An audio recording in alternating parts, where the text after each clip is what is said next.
morning 12th. So today's topic is order of erection. आज का topic है हमारा ऑर्डर ऑफ इरेक्शन के बेस पे. सो ऑर्डर ऑफ इरेक्शन का मतलब क्या होता है कि दैट द रेक्टिन स्पीशी कितने रेक्टिन स्पीशी के नंबर ऑफ कोफिशिएंट्स रेक्ट करते हैं, और we can say the sum of the coefficient of rectin species, the sum of the coefficient of rectin species that are involved in the rate equation. कितने reacting species involve होते हैं rate equation में. Simple सी equation है according to the rate law जो हमने 11th में किया था. रेट लॉ और law of mass action.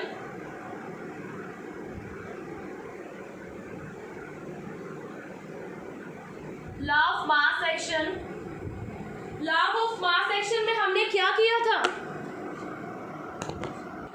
Eight a given temperature the rate of chemical reaction is directly proportional to the product of the molar concentration.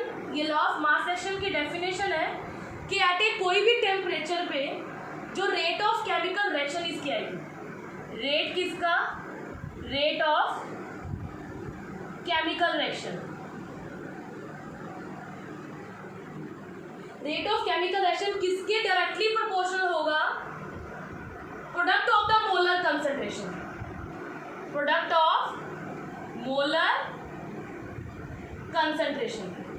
ठीक है.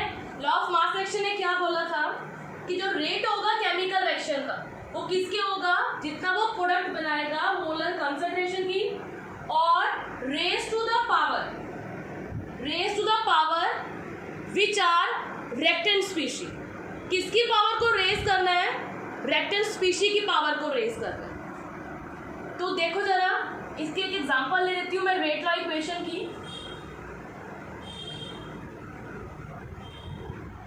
Suppose हमारे पास है कोफिशिएंट ए का ए, बी का कोफिशिएंट बी, सी का कोफिशिएंट सी, जो मिलके प्रोडक्ट्स बना रहे हैं. ठीक है. लॉ ऑफ मास एक्शन क्या बोलता है? रिएक्शन रेट किसके डायरेक्टली प्रोपोर्शनल है? हर किसी का पावर का कोफिशिएंट के इक्वल है. ए का कोफिशिएंट की पावर ए और उसको मल्टीप्लाई करना है. बी का कोफिशिएंट की पावर बी, सी की कोफिशिएंट की पावर सी. प्रोपोर्शनैलिटी जब हटाएंगे इक्वल जाएगा के. ए की पावर ए, बी की पावर बी, सी की power C. This is called reaction rate which is represented by small r. ठीक है. सो नाउ इसे हमने ऑर्डर्स को फाइंड आउट करना है. So about first order, first है हमारा ऑर्डर में first order reaction. First order reaction. अब फर्स्ट ऑर्डर रिएक्शन क्या होती है? जिसमें एक ही रिएक्टेंट गिवन होगा, in which the reaction rate depends upon the concentration of one reactant species.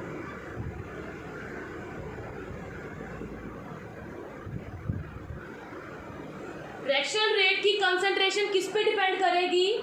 एक ही रिएक्टेंट स्पीशी पे डिपेंड करेगी. In general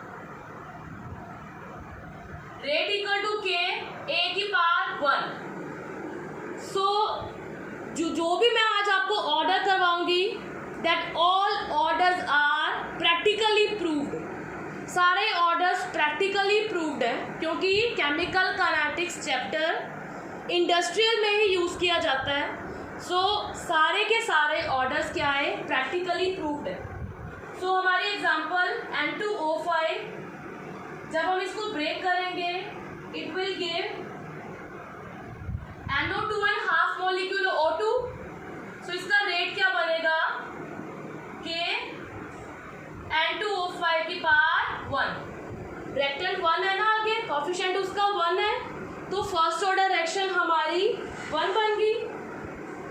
next decomposition of hydrogen peroxide, क्या बनेगा water, half molecule of O2, rate क्या बन गया इसका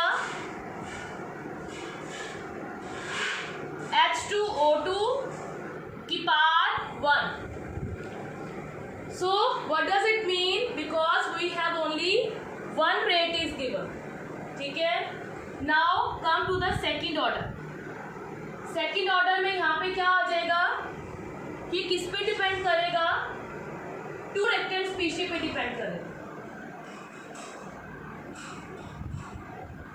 ए की पावर क्या बन जाएगी 2 बन जाएगी।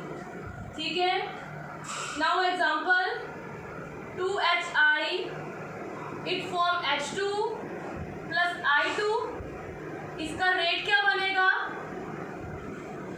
HI का स्क्वायर, सेकेंड ऑर्डर आ गया। बिसाइड दिस एक और एग्जांपल करते हैं, CH3COO C2H5 plus NaOH it give CH3COO and A plus C2H5OH। ठीक है, now how many reactants are given to us? कितने reactants given है, 2 reactants are given, so rate is CH3COO C2H5 power 1 and A, इसको ऊपर लिख देते हैं थोड़ा, C2H5OH NaOH power 1। Again rate कितना आ गया इसका 2, 1 + 1 2। ठीक है, now third order reaction, third order में रेट किस पे डिपेंड करेगा, 3 रिएक्टेंट स्पीशीज पे डिपेंड करेगा। यहाँ पे क्या बनेगा रेट A का क्यूब। सो इक्वेशन कैसे बनेगी हमारी, अब एग्जाम्पल्स ही करनी है।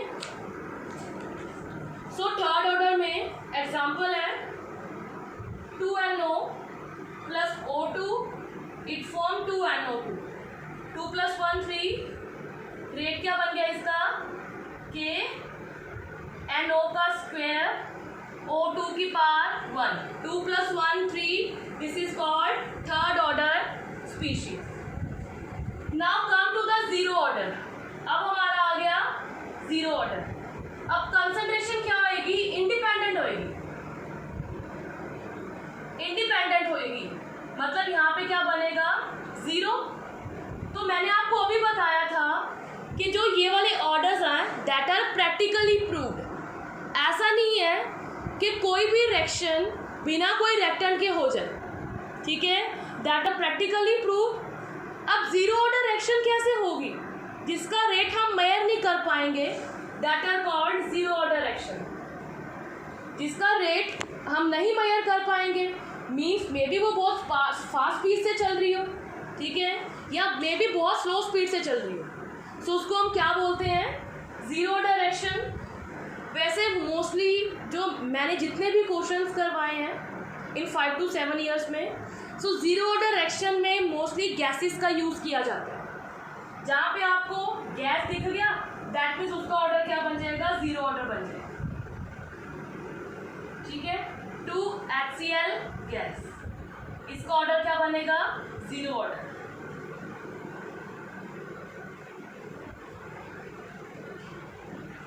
ठीक है, now the last is fractional order. Fractional order भी मैं आपको क्वेश्चन के बेस पे करवाती हूँ कि फ्रैक्शनल ऑर्डर आपको पेपर में कैसे आएगा। You have already given the order, suppose करो आपको क्वेश्चन डायरेक्ट गिवन है, rate equal to K H2 की पावर 1 Br2 की power 1/2, find the order.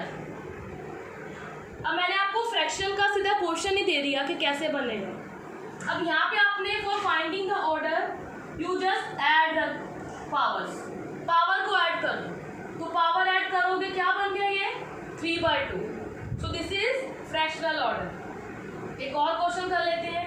Rate equal to k CO का स्क्वायर Cl2 की पावर 1/2, 2 + 1/2, ठीक है। क्या बन गया 2 × 2 = 4, 5/2, यही बन गया ना। और इसको हम कैसे लिख सकते हैं 2 1/2। This is also fractional order, ठीक है। So these are the rate 0, 1, 2, 3 and fractional.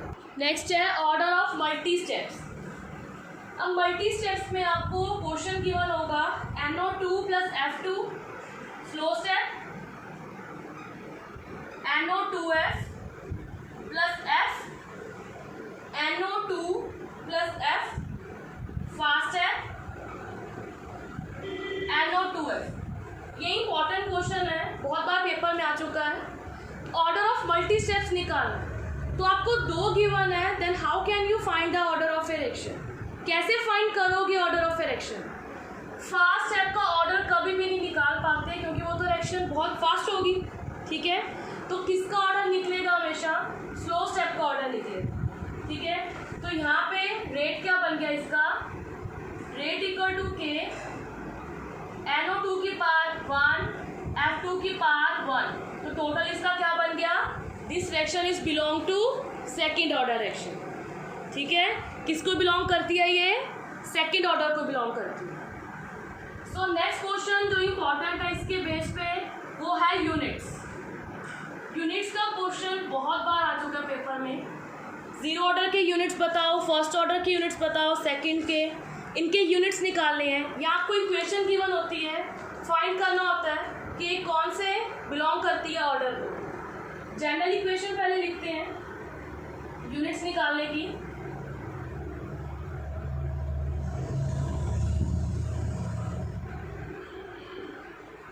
Mole per litre 1 - n second inverse, mole per litre 1 - n second inverse. Put n equal to 0 for 0 order. यहाँ पे n की value 0 put करनी है। मोल per litre 1 - 0 second -1, क्या बन गया? मोल per litre per second. किसके units आ गए? मोल per litre per second 0 order के यूनिट्स आ गए, ठीक है। Now for n equal to 1 first order होगा, क्या बनेगा? Mole 1 - 1 second -1 1 - 1 0, anything power 0 equal to 1। किसी की पावर 0 होती है, the whole term become 1 into second inverse. So first order के यूनिट्स क्या बन गए? सेकेंड इनवर्स, ठीक है। Now second order, second order में n की वैल्यू क्या पुट करेंगे? 2 मोल 1 - 2 सेकेंड -1 1 - 2 कितना होता है? -1 -1 सेकेंड -1, ये मल्टीप्लाई होगा अंदर, क्या बनेगा? Mole -1 litre 1 minus plus second -1। सो किसके आ गए ये? सेकेंड ऑर्डर के यूनिट्स, ठीक है। Now n equal to 3 mole per litre 1 - 3 second -1 mole -1 -2 second -1, क्या बनेगा? मोल अंदर चला गया, -2 अंदर ले गया, माइनस प्लस 2 सेकेंड -1।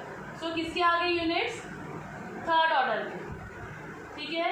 ऑर्डर्स एक का भी निकालने को आपको पेपर में आ सकता है, question is very very important, ठीक है। नाउ रेट के यूनिट्स क्या होते हैं? रेट इसके बेस पे न्यूमेरिकल्स हैं। रेट के यूनिट्स मोल पर लीटर पर सेकेंड होते हैं, ठीक है। और ए के यूनिट्स क्या होते हैं? जब आपको कोई भी ऑर्डर नहीं गिवन, सिंपल आपको ए गिवन है, कंसेंट कंसंट्रेशन, मतलब कंसंट्रेशन की यूनिट्स क्या होते हैं? मोल पर लीटर, ठीक है।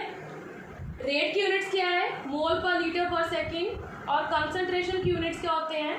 मोल पर लीटर। Okay students.